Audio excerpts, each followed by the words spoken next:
Alexandre. La tenim aquí. Bonjour. Bonjour, Dominique, ça va? A mi m'agradaria començar presentant-vos una miqueta aquests tres autors amb qui parlarem avui. L'Ariana Harwich va néixer a Buenos Aires el 1977. La seva obra ha estat traduïda a 15 idiomes, ha guanyat diversos premis de molt de prestigi i properament es rodarà l'adaptació cinematogràfica de la seva primera novel·la. L'estranyesa, allò repulsiu, abjecte, anormal, són motius centrals a les seves novel·les i la mirada de la massa també sobre aquesta repulsió i les conseqüències que té a nivell social completen una visió molt particular del món que, a més ella rebla amb una prosa poètica i personal com poques. Crec que en una de les frases del llibre posava que recordava la Clarice Lispector. Jo crec que la seva prosa va molt per aquí també. La seva quarta novel·la, Degenerado, que avui en parlarem força estona, ha estat publicada a Anagrama el 2019 i a més de novel·la també ha conreat gèneres com l'assaig i el teatre. L'Isaac Rosa va néixer a Sevilla el 1974. Jo crec que ha tocat gairebé tots els gèneres, col·labora habitualment en premsa i la seva obra ha estat traduïda a diversos idiomes i portada al cinema en 3 ocasions. Ha guanyat premis tan prestigiosos com l'Ojo Crítico o el Biblioteca Breve. I tot i que els seus interessos són variats, la por, de formes molt diverses, travessa tota la seva obra. Des de la por als finals i a la soledat, a Feliz Final, fins al profit que els més llestos treuen de la por dels altres a Lugar Seguro, passant pel catàleg meravellós de temors contemporanis que és El País del Miedo. Dominique Manotti va néixer a París el 1942, va ser activista sindical als anys 60 i 70 i professora d'Història Econòmica a la Universitat de Vincent Saint-Denis. La seva penúltima novel·la, Racket, narra la presa de control de l'economia francesa per part dels Estats Units i l'última, Marsella 73, que connecta també amb Bord Negre, una altra de les seves novel·les, narra l'onada de terrorisme que hi va haver a Marsella l'any 73 i que amb prou feines ningú no recorda. Uns fets que tenen una forta connexió amb l'actualitat d'avui, no només a França, sinó també arreu del món. La consciència de la impossibilitat del saber absolut, juntament amb les catàstrofes del segle XX, va instal·lar en la societat la llavor de la por, que és del que parlarem tots aquests dies de festival. La Guerra Freda, l'amenaça nuclear, el monstre latent van sotmetre els ciutadans a una convivència constant amb la desfeta potencial. La por va arribar, com se sol dir, per quedar-se. La precarietat, la fi de l'amor tal com l'enteníem, les violències quotidianes, la societat de control i les xarxes socials han anat estrenyent el cercle cada vegada més i sovint els governs i les grans empreses, que ja sabeu que veuen oportunitats allà on poden, han jugat aquesta carta al seu favor per mantenir la gent apaivagada, quieta i ofegar qualsevol revolta o protesta. Els 3 autors que avui ens acompanyen han escrit de manera més o menys evident sobre aquestes pors contemporànies i sobre com se'n serveixen els poderosos. Em ve molt de gust, i espero que vosaltres també, parlar amb ells sobre aquests ciutadans que creuen viure en el més segur dels mons i potser íntimament, en alguns casos, viuen amb aquesta por i amb aquesta amenaça constant. Muchas gracias a Ariana, Isaac, Dominique, por esta conversación que estamos a punto de tener. A mí me gustaría empezar hablando de una definición de lo escalofriante que hace el filósofo Mark Fisher. Él describe lo escalofriante como una falta de presencia o una falta de ausencia. Él dice, algo es espeluznante, algo es escalofriante cuando hay algo en un lugar en que no debería estar o algo no está en el lugar que debería. Y me da la sensación de que de una forma u de otra en vuestras novelas, sea a nivel social, a nivel de miedos contemporáneos, está muy presente esa idea, de lo que falta y lo que no está en su lugar. Sí, bueno, buenas tardes. Nadie habla. Buenas tardes. Lo primero, muchas gracias a todas y a todos por acompañarnos y muchas gracias por la invitación al festival y gracias a todo el equipo, además del festival, por hacérnoslo tan fácil. Yo creo que, como has dicho bien, o sea, el miedo no solo es el tema que puede recorrer nuestras obras o que podemos poner hoy aquí en común, sino seguramente es uno de los grandes temas de nuestro tiempo, ¿no? de los temas contemporáneos. Y de hecho, si este festival lo hubierais dedicado al miedo en cualquiera de las ediciones, habría sido el tema, es decir, habría sido el momento. Es decir, lo podríais haber hecho hace unos años con la pandemia, años atrás con la crisis económica, con la guerra contra el terrorismo, quiero decir, hay un montón de momentos, ¿no? Y de hecho yo venía pensando hoy, ¿no? en que precisamente hoy estamos hablando de miedo. O sea, hoy venía yo en el tren, perdona, ahora voy a contestarte la pregunta. Tranquilo. Venía en el tren escribiendo un artículo de prensa, ¿no? Para el diario.es, donde colaboro, que tenía que publicar mañana. Entonces venía leyendo prensa de hoy, venía leyendo prensa del día, y la palabra hoy en todas las portadas de periódico, a toda página, a 4 columnas, era miedo. O sea, miedo, pánico, temor, amenaza, alerta, alarma, eran las palabras, ¿no? O sea, de hecho, me he apuntado aquí, tengo la chuleta de las portadas de los principales diarios de hoy en España, ¿no? Por situarnos, ¿no? Diario El País, a toda página. La crisis del Credit Suisse extiende el miedo en Europa. A toda página, digo. La Vanguardia, la caída de Credit Suisse dispara las alarmas en Europa. El ABC, el derrumbe de Credit Suisse siembra el temor en la banca. El periódico, Credit Suisse, desata el pánico contagiado por el Silicon Valley. O sea, hoy estamos hablando, y cualquiera que pusiera hoy las noticias a cualquier momento, estamos hablando de miedo que además nos devuelven, parece que nos devuelven a la casilla de salida de hace 15 años, que volvemos a revivir esos miedos con los que nos despertamos hace 15 años, en el 2008, y que nos han acompañado desde entonces, pero nos llevan mucho más atrás incluso, a todos los miedos que nos acompañan en este siglo XXI, desde finales del siglo XX, que vamos reemplazando unos miedos por otros, ¿no? Frente a todos esos miedos que son de distintos orígenes, de distintos tipos, pero que son acumulativos, que son simultáneos, que todos apuntan en realidad a un mismo miedo de fondo, pero que vamos dirigiendo distintos lugares desde donde ver ese miedo. Frente a ese miedo, la literatura tiene mucho que hacer y mucho que decir. A mí me interesa mucho, especialmente, la forma en que la literatura transmite el miedo, contribuye a ese estado de ánimo colectivo, contribuye o no a generar esa inseguridad, esa sensación de vulnerabilidad, esa sensación de inseguridad, de incertidumbre, de que estamos a merced de no sabemos qué, de qué vendrá después. Pero sobre todo me interesa darle la vuelta, ¿no? Lo que me interesa desde la literatura es la posibilidad que tiene de ayudarnos de alguna manera o de contribuir a quitarnos el miedo. Quiero decir, a construir otras formas de seguridad, a pensar en otras formas de seguridad, a pensar en formas de desactivar el miedo, los miedos, todos esos miedos, o sea, de los que he mencionado, pero muchos otros que están ahí, ¿no? Entonces, eso es lo que me interesa especialmente en la literatura, más que el diagnóstico de la situación o describir un estado de cosas, los miedos, de qué manera la literatura puede contribuir a hacernos, a quitarnos el miedo, que de alguna manera es hacernos sentir menos solos también. Y además, ahora iré con Ariana, pero justamente no decías eso, no querría perder el hilo. Tanto en El País del Miedo como en Lugar Seguro hay una parte de tu escritura que se ríe un poco, que ridiculiza ese miedo absurdo de los protagonistas o la manera un poco absurda también de aprovecharse del miedo de los demás, ¿no? Y sí que es cierto que a través de esa ironía o de ese humor el miedo se desactiva, ¿no?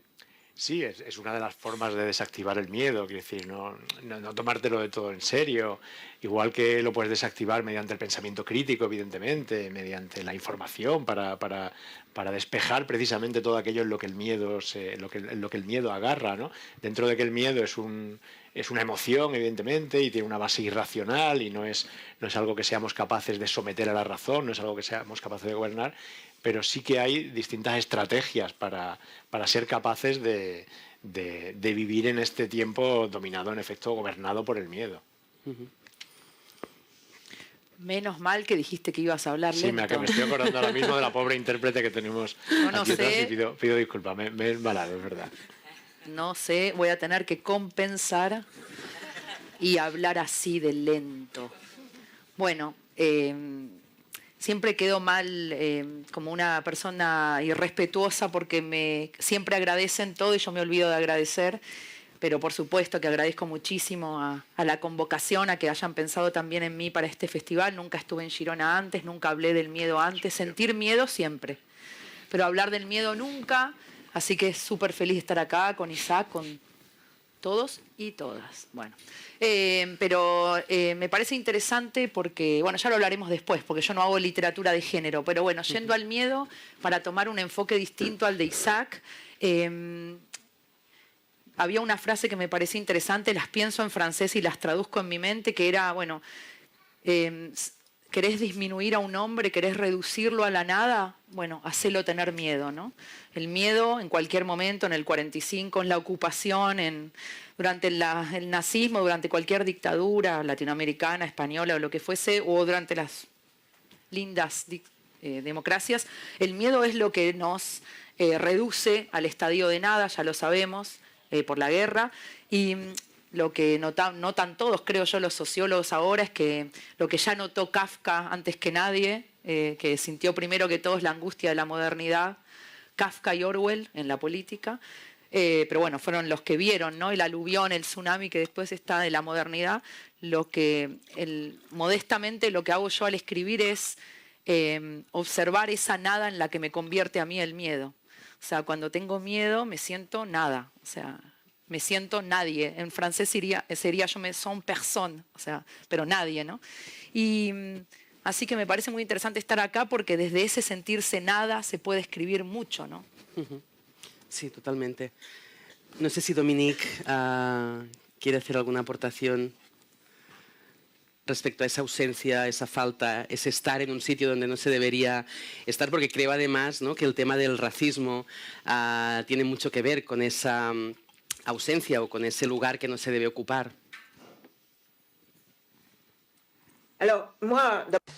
Sí, bueno, en primer lugar quería excusarme por no estar presencialmente y agradezco el que me hayan invitado. Quería hablarles de un caso muy concreto y que no está muy presente en la literatura, y es el miedo en las empresas, en el lugar de trabajo. Durante mucho tiempo fui sindicalista y me chocó mucho, me sorprendió, incluso me obsesionó el problema del miedo en el mundo de la empresa. El caso fue el de una mujer que trabajaba en la empresa automovilística, en el taller de costura, el que cosen los asientos de los vehículos, y esta chica me decía que cada mañana entrábamos en el taller con el miedo en el cuerpo. Y el miedo era un miedo muy implantado. Era miedo a sentirse muy mal. Había miedo a los accidentes laborales, había miedo a herirse, pero también había miedo al jefecillo, miedo como forma de control de los trabajadores. Y quería hablar de un tema en el que estoy trabajando para mi próximo libro, y es una experiencia que tuvo lugar en Francia y es algo totalmente extraordinario, y es la transformación de una gran empresa, la empresa France Telecom, especializada en Internet, en telecomunicaciones, una empresa muy avanzada tecnológicamente, 120.000 trabajadores, y en 2004-2005 Europa decidió que no se podía dejar que esta empresa, que fuera un monopolio estatal, que siguiera así. Había que organizar la competencia, por tanto había que privatizar esta empresa. Y privatizar la empresa quería decir introducir, en primer lugar, esta idea de que el mercado organiza de forma racional la circulación de los bienes, y también quería decir introducir esta empresa en la bolsa. Que entrara en bolsa quería decir tener accionistas, y tener accionistas quería decir que hubiera provecho para pagar a los accionistas.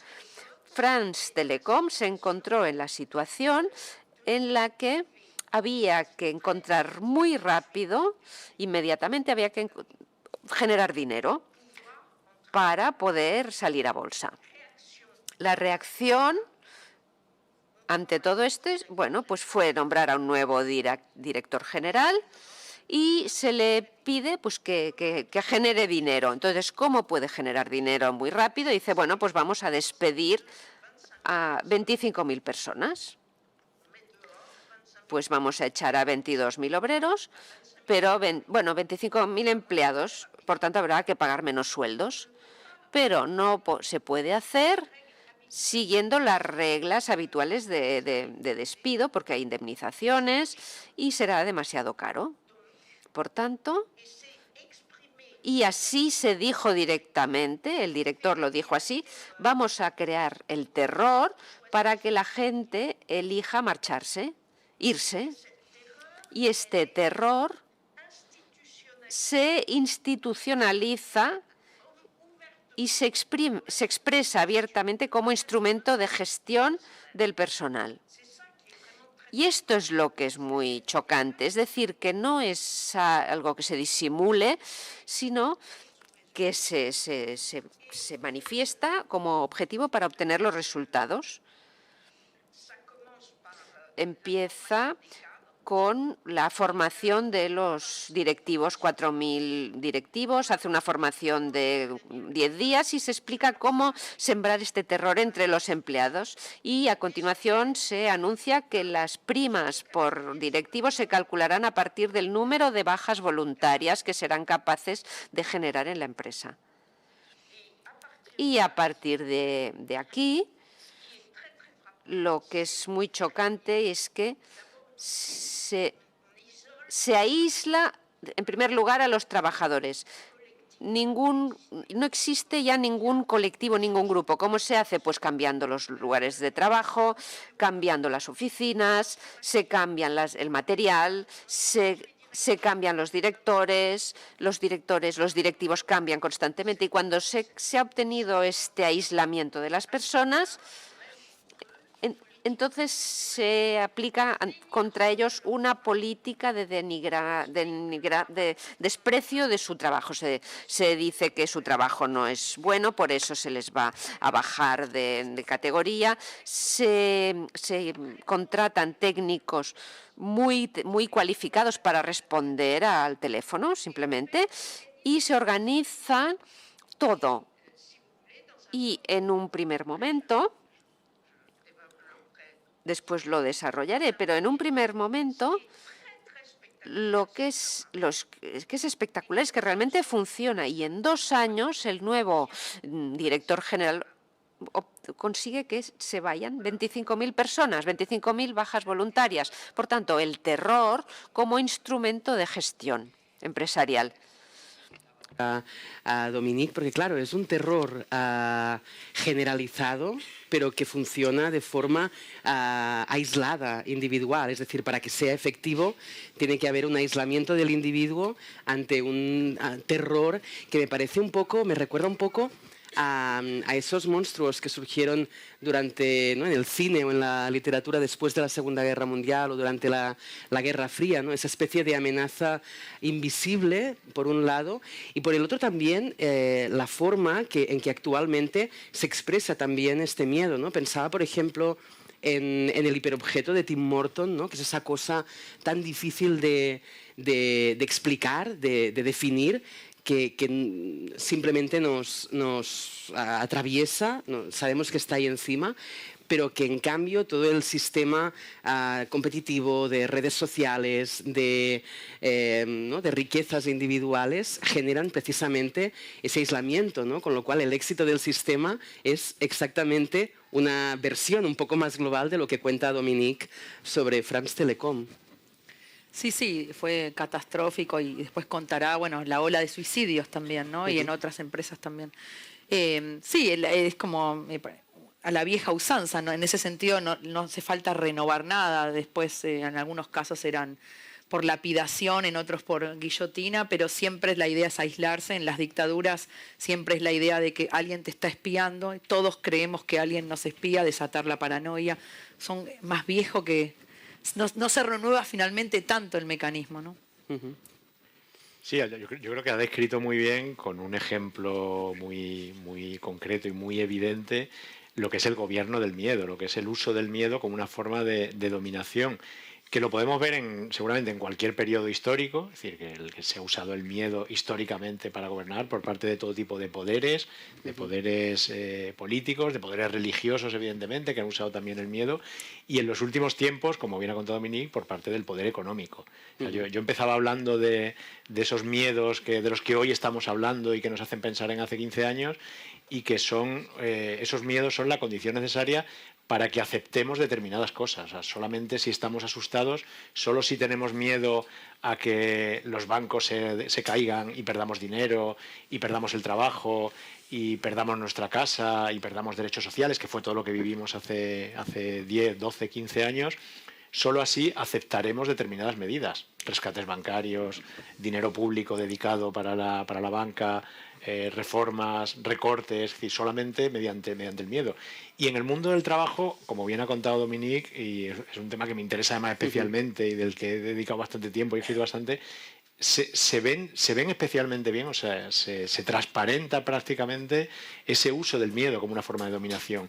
Y digamos que para que ese miedo funcione, necesita en efecto de ese aislamiento del que hablabas tú, necesita que el trabajador esté solo, frente a la empresa, que el trabajador esté solo frente a los empresarios, que el trabajador sea el que tenga que, con su fuerza, negociar sus condiciones de trabajo, el que tenga que aceptar o rechazar determinadas circunstancias.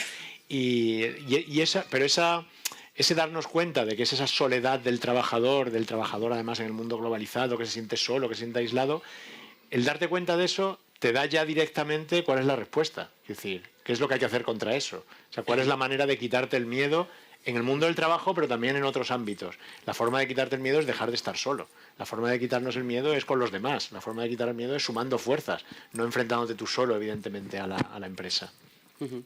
Pensaba también en la hiperconexión, ¿no? Porque como decías tú, Ariana, el miedo ha existido siempre, ¿no? Pero de repente pensaba, recientemente volví a leer el libro maravilloso de Georges Duby sobre los miedos del año 1000, ¿no? Sobre las supersticiones.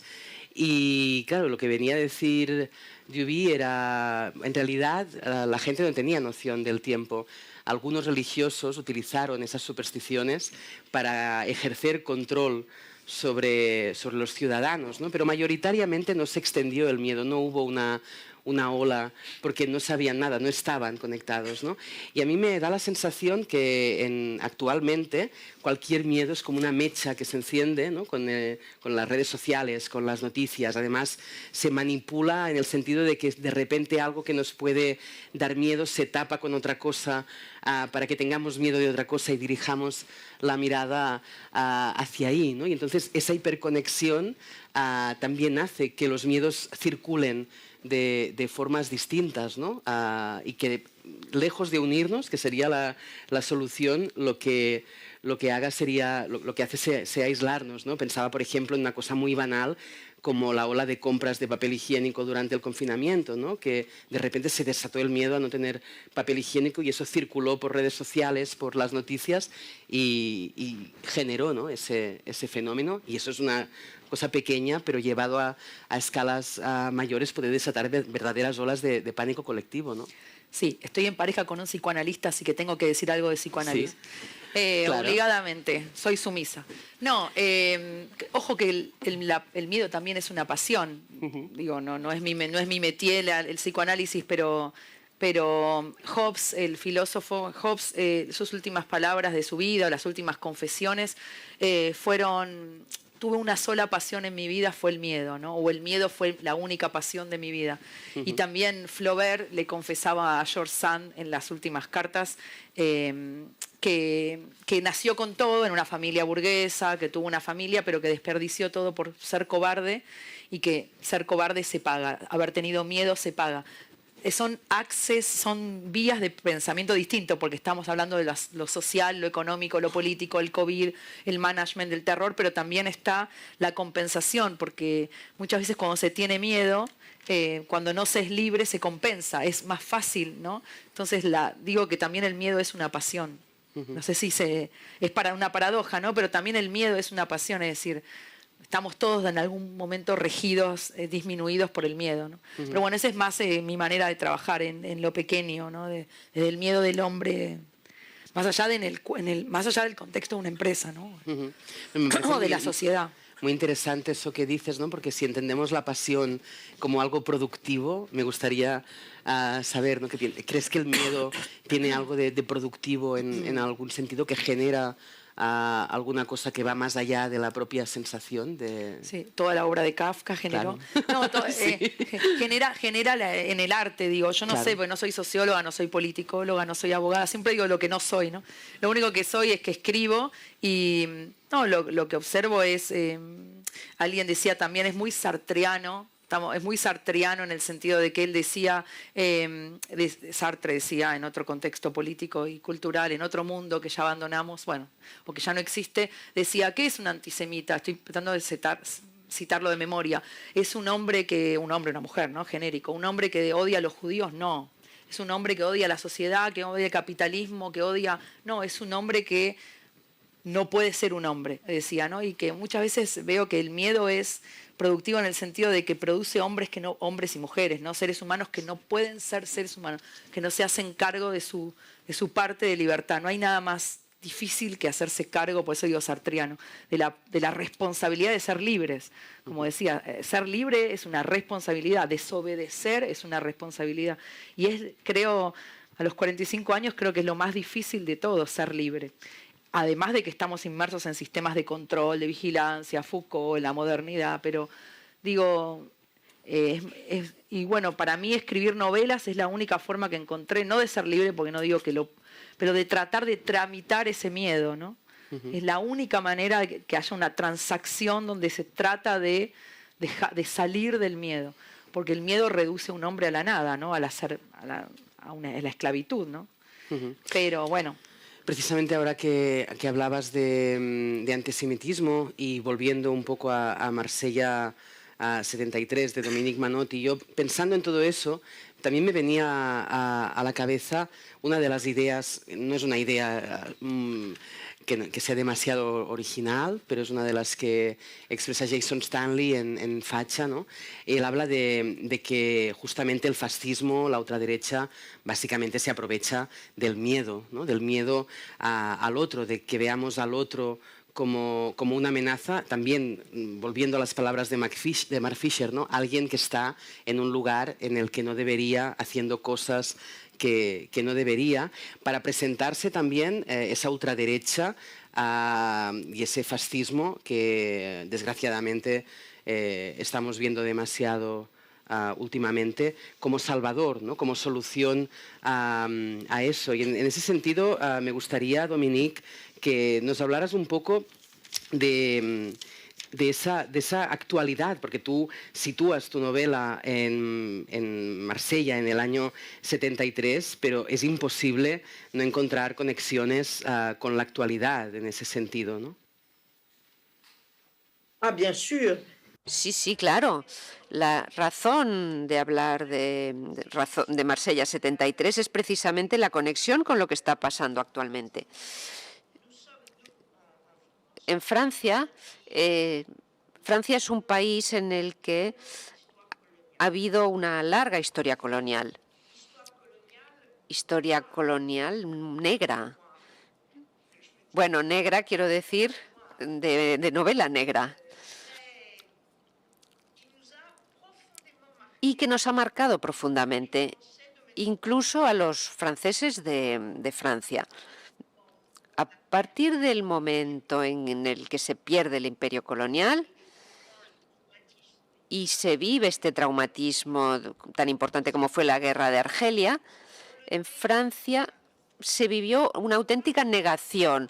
No se habla de esta pérdida, de esta derrota, no se habla de las reacciones culturales de racismo,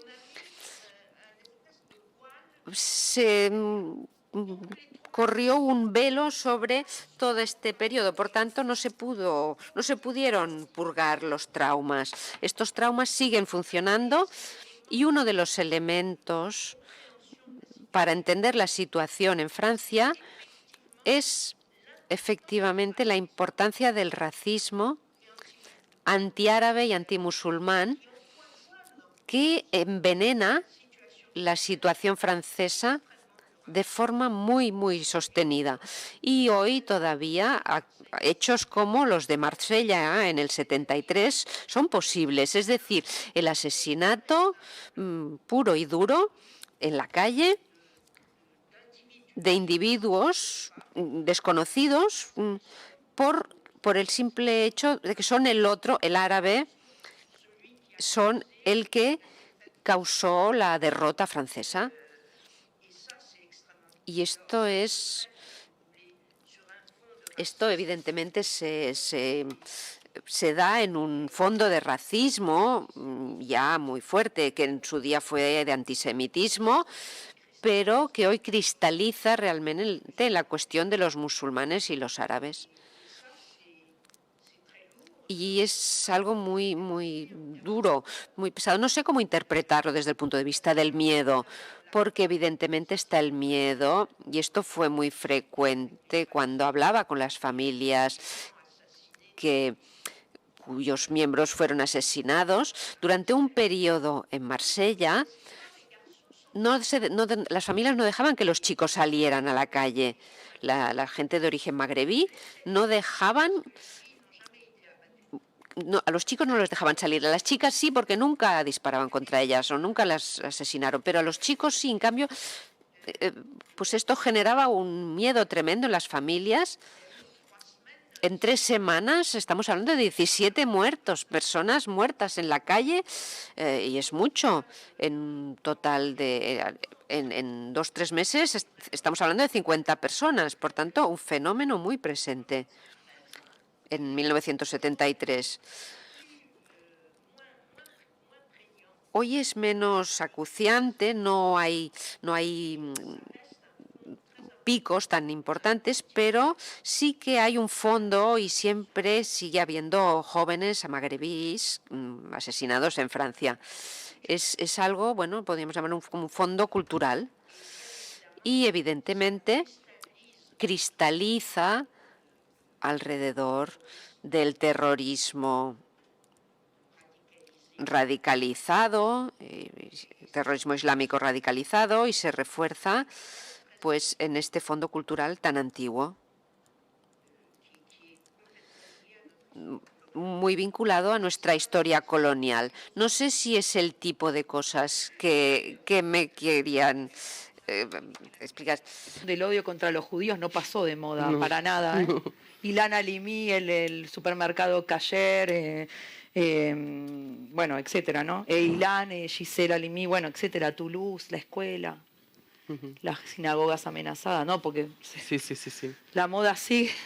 Sí, se puede llamarle así. Ahora pensaba, ¿no?, en, por ejemplo, el protagonista, que de nuevo, Isaac lo lleva a un lugar más bien un poco cómico, ¿no? Es un protagonista en el fondo un poco entrañable, un poco cómico, pero ahora pensaba, ¿no?, en el discurso que él tiene sobre el otro, ¿no?, que es bastante peculiar y es bastante, no sé si la palabra le encajaría, ¿no?, pero tiene un discurso un poco cuñado respecto al otro, ¿no?, respecto a, no, yo no soy racista, pero, ¿no?, este pero, y me gustaría que nos hablaras también de este miedo, porque creo que los miedos de Carlos abarcan distintas cosas, ¿no?, respecto al otro, desde la precariedad, ¿no?, desde que alguien se quede un trabajo que es supuestamente para él, hasta la violencia de la que hablábamos hace un rato.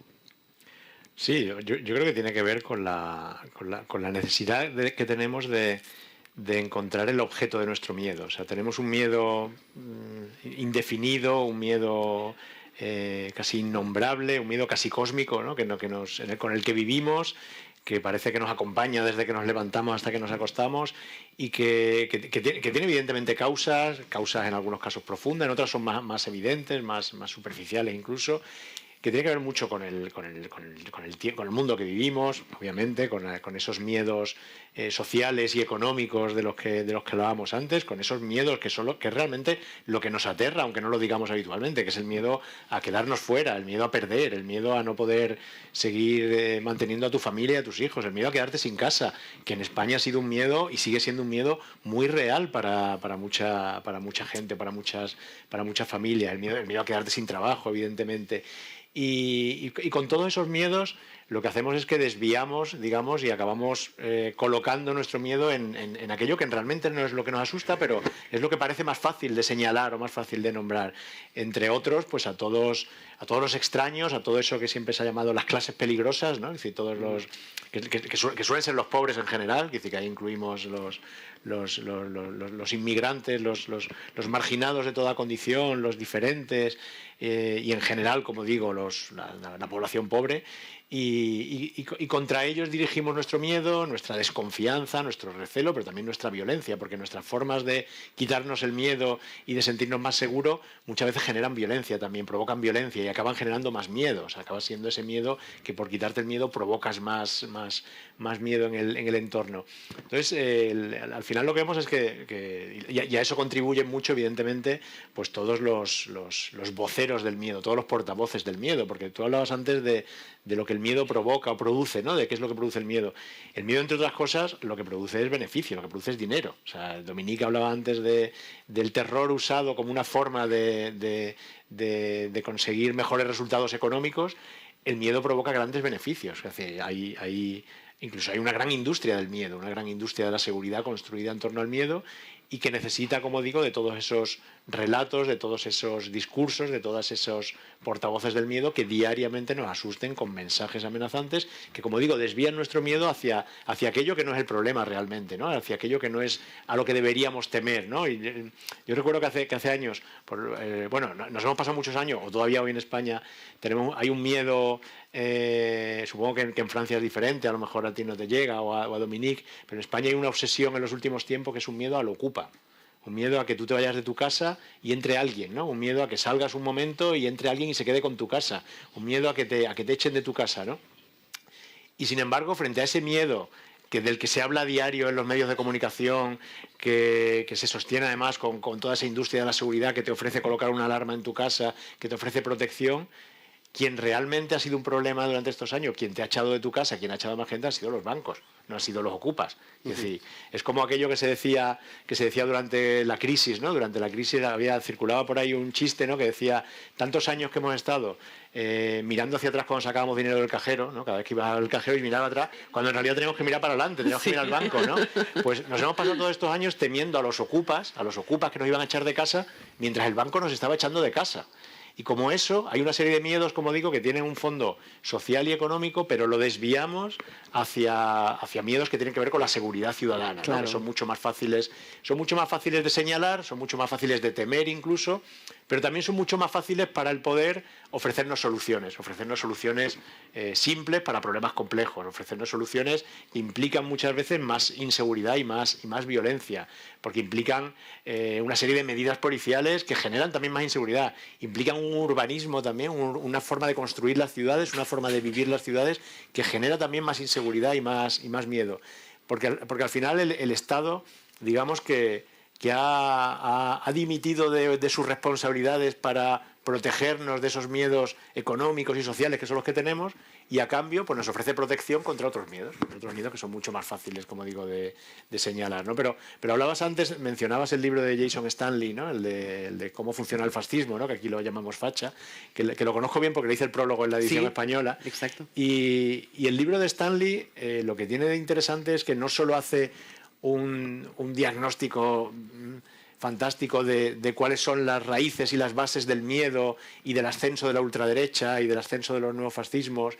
No solamente es un libro que sirve como advertencia y que te está precisamente preparando para escenarios venideros, sino que es un libro que además contiene la respuesta, el antídoto, la solución. Total. O sea, frente a aquello en lo que anida, en lo que se hace fuerte en la ultraderecha, que es la soledad, que es el miedo, que es el rencor, que es esa desconfianza hacia los demás de la que hablábamos antes, que es la desigualdad, que es en la que se hace fuerte la ultraderecha.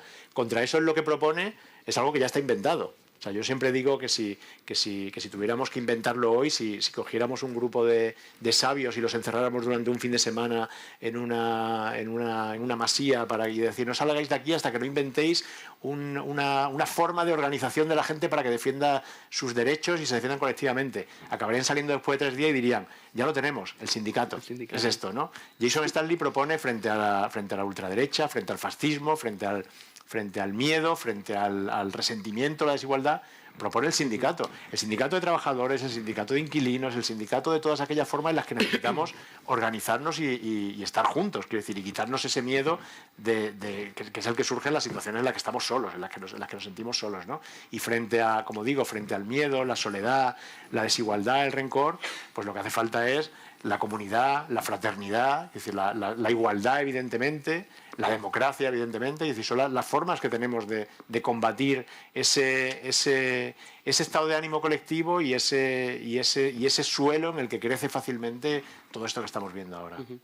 Claro, es que precisamente un poco el hilo conductor de esta charla nos engañan, ¿no? Nos engañan desde ese miedo y pensaba, ¿no? Tanto en todo esto que tú decías ahora, como por ejemplo en esa especie de redes subterráneas de las que habla Dominique, ¿no? En Oro Negro, sobre todo esa conexión francesa, la French Connection, ¿no? La mafia, los traficantes, la policía, ¿no? Todos tejiendo sus hilos y luego en la superficie mostrando una cosa distinta, mostrando protección, y ante eso, ¿no?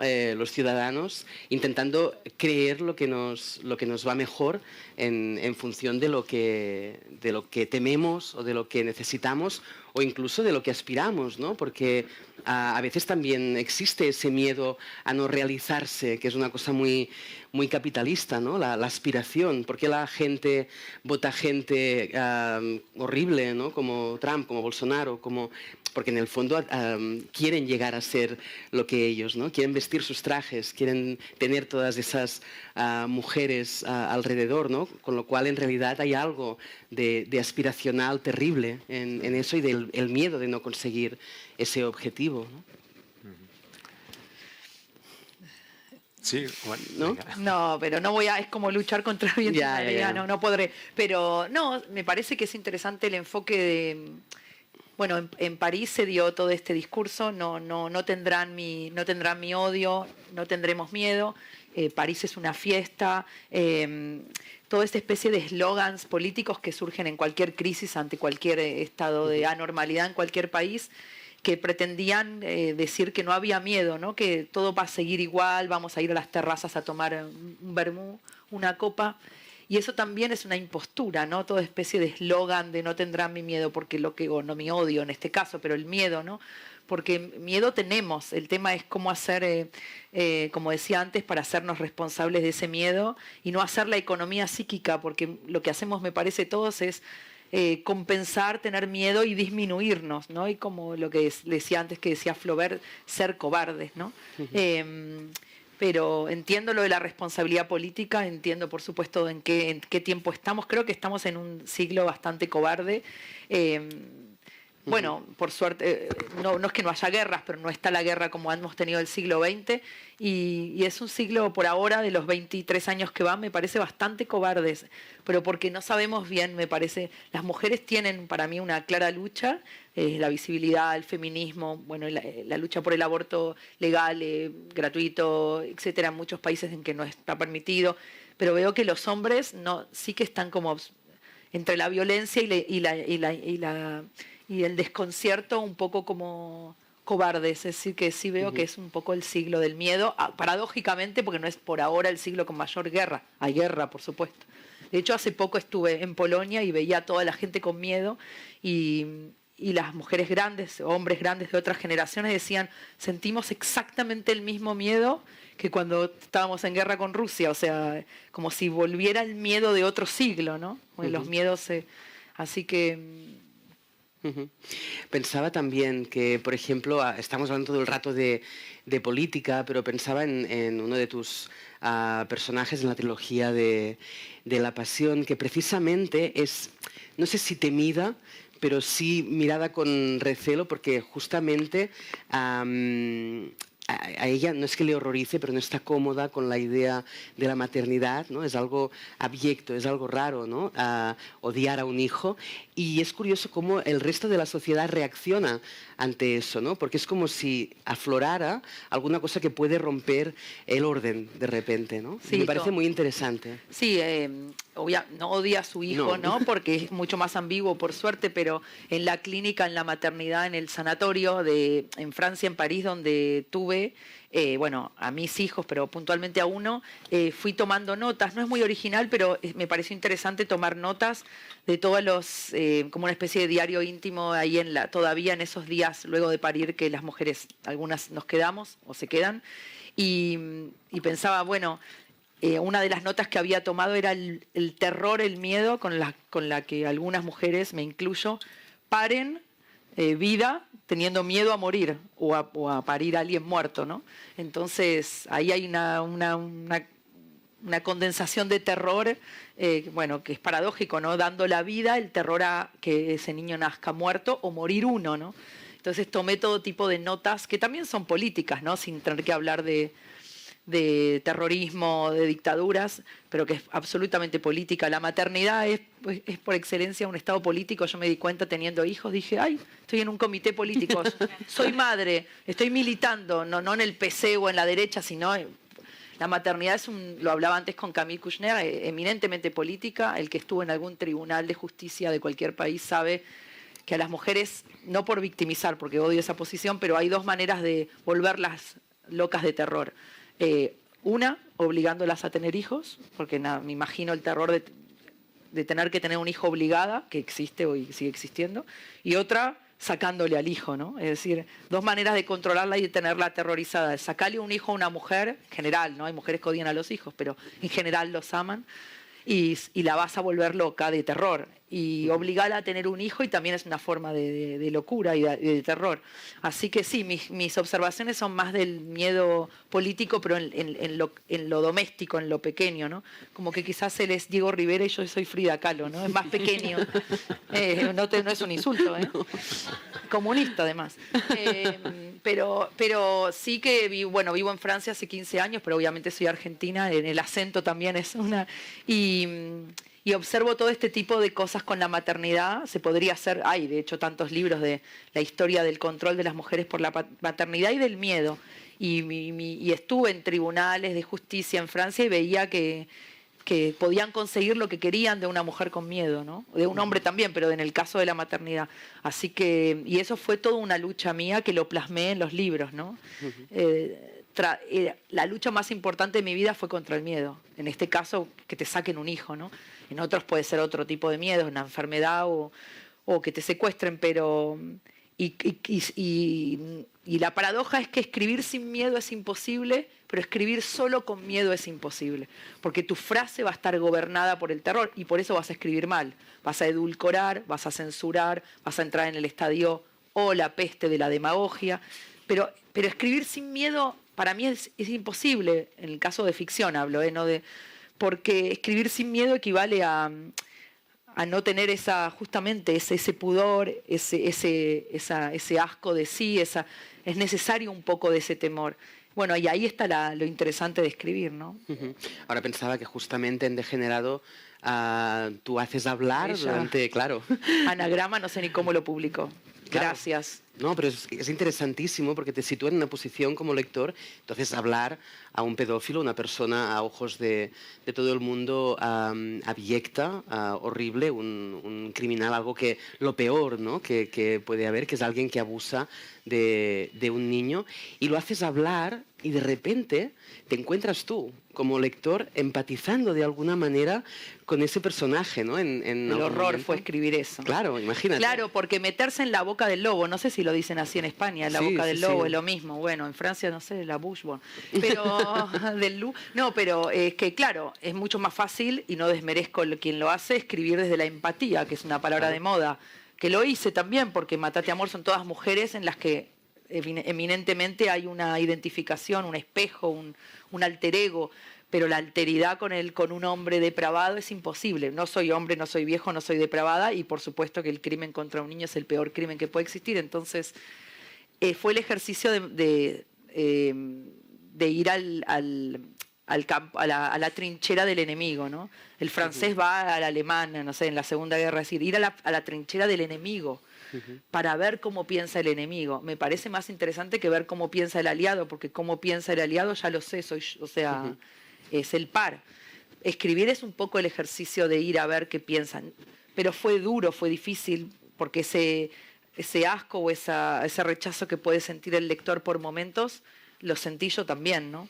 Sí, pero sin embargo, por ejemplo, ahora hablabas, ¿no?, del aliado, y el aliado de alguna forma también está presente en Degenerado cuando reacciona ante el pedófilo, ¿no? Y es una reacción casi como de quitar muy rápido una mancha de vino, ¿no? Todo lo que nos resulta incómodo. Antes Isaac hablaba sobre la violencia que se ejerce contra alguien que nos da miedo, ¿no? Y creo que en ese sentido en Degenerado queda muy bien retratado la violencia que ejercemos contra alguien. Eso también es cierto, sí, porque qué fácil sería hacer un cerco, por acá los criminales, por acá los exentos de cualquier atisbo Claro. de criminalidad.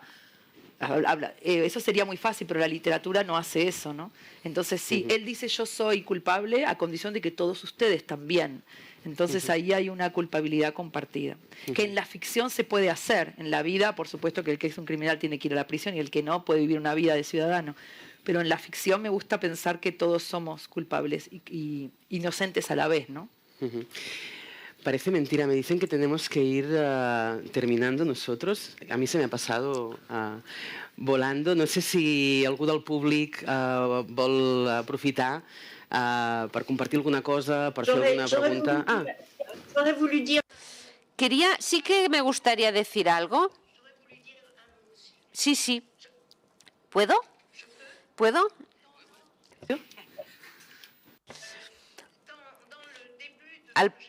Al inicio, en lo que explicaba, he parado en el momento en el que la política aparece. Lo que me fascina son los juegos de poder.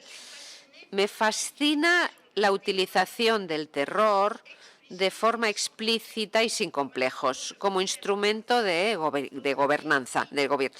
En un país llamado democrático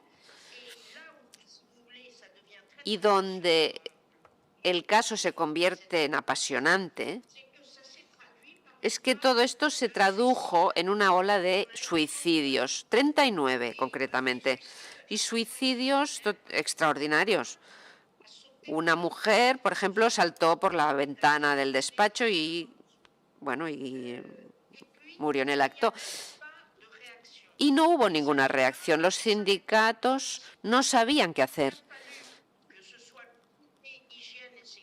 Fue el Departamento de Salud y de Seguridad, investigó, fue a ver a todas las familias que tuvieron algún caso de suicidio, y lo que resultó muy interesante es que el director general se negó a escuchar, mintió cuando le mostraron las pruebas de los suicidios, mintió sobre las condiciones de trabajo, dijo que no era verdad, que estas condiciones de trabajo, ¿no? Él habló de moda, dijo que en France Telecom estaba de moda el suicidio.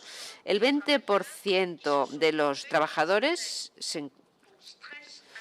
estuvieron de baja por estrés intenso, lo cual es muchísimo en una empresa. Y hubo un momento en el que se consiguió cambiar, y fue en el momento en el que el Comité de Salud y de Higiene y Seguridad denunció a este directivo por acoso institucional y por poner en peligro la vida de terceros. Acabó con un juicio en el cual el director general fue condenado, lo cual es muy interesante.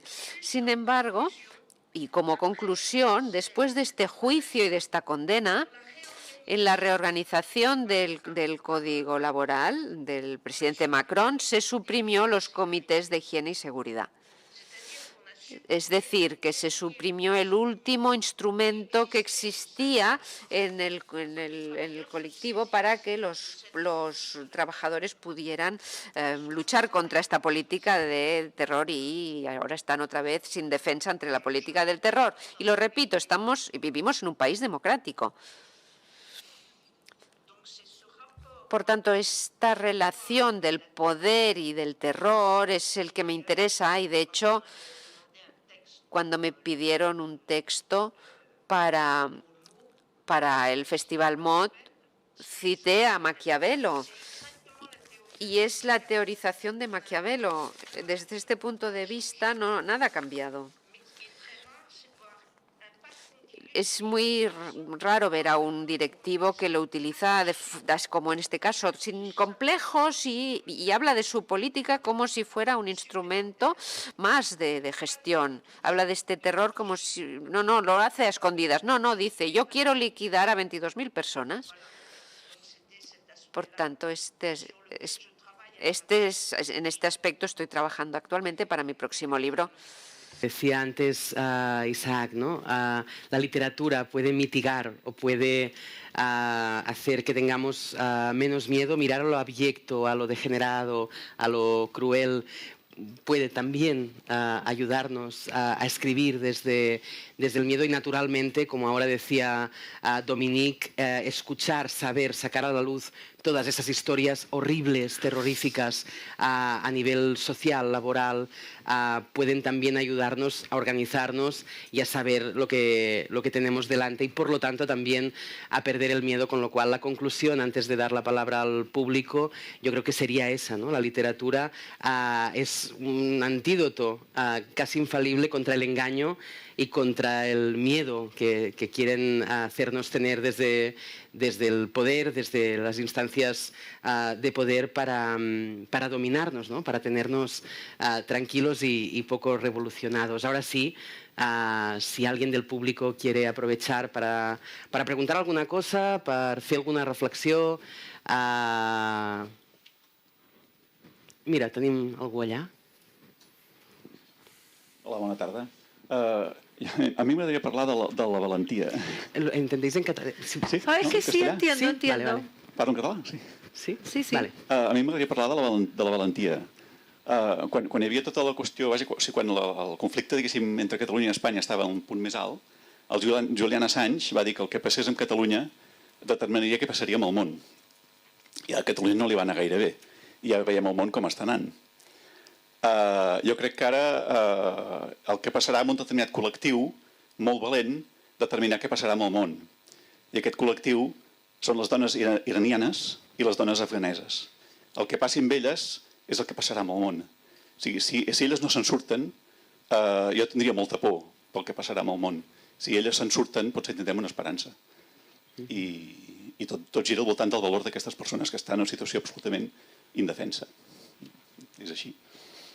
¿Hijo de las iraníes? Sí.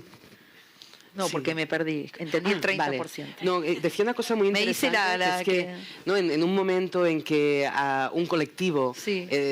Tiene que hacer un acto de valentía, si eso sale bien o sale mal, condiciona lo que pase en el resto del mundo, ¿no? En un momento fue a Cataluña y ahora pues, son las mujeres iraníes, las mujeres afganas, y si algo sale mal, o si ellas, digamos, no ganan, por decirlo de algún modo, eso va a repercutir en cómo será el mundo después de eso. Y es interesantísimo, no tengo las competencias Sí. políticas, sociológicas, pero me parece interesantísimo lo que pasa en Irán con las mujeres y la diferencia entre Occidente y Oriente en este momento. No se me ocurre ejemplo de mayor valentía que las mujeres ahora en este momento en Irán o en otros regímenes similares. Hay una comunicación difícil entre Occidente y Oriente, interesante. Vamos a ver cómo el siglo que viene lee este siglo, ¿no? Porque, claro, a veces en Occidente luchan por ponerse el velo y ahí dan la vida por sacárselo. Bueno, pero en todo caso sí estoy de acuerdo que la política y el arte tienen como centro absoluto la valentía, ¿no? O sea, desde la cobardía no se puede ni hacer la revolución ni escribir guerra y paz, o sea. Moltes gràcies, molt interessant. Alguna pregunta més? Aquí? No ho veig. Allà.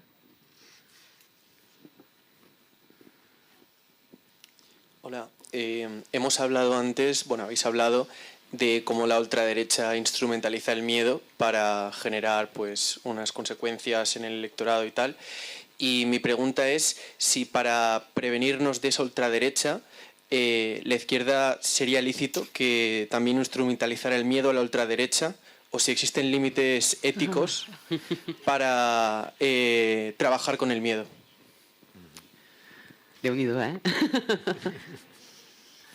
Que la izquierda instrumentalizara el miedo a la ultraderecha o el miedo de la ultraderecha. No, que la izquierda generase como mucho miedo para decir, cuidado, que esto está volviendo, si usar el miedo sería lícito o o habría un límite ético ahí.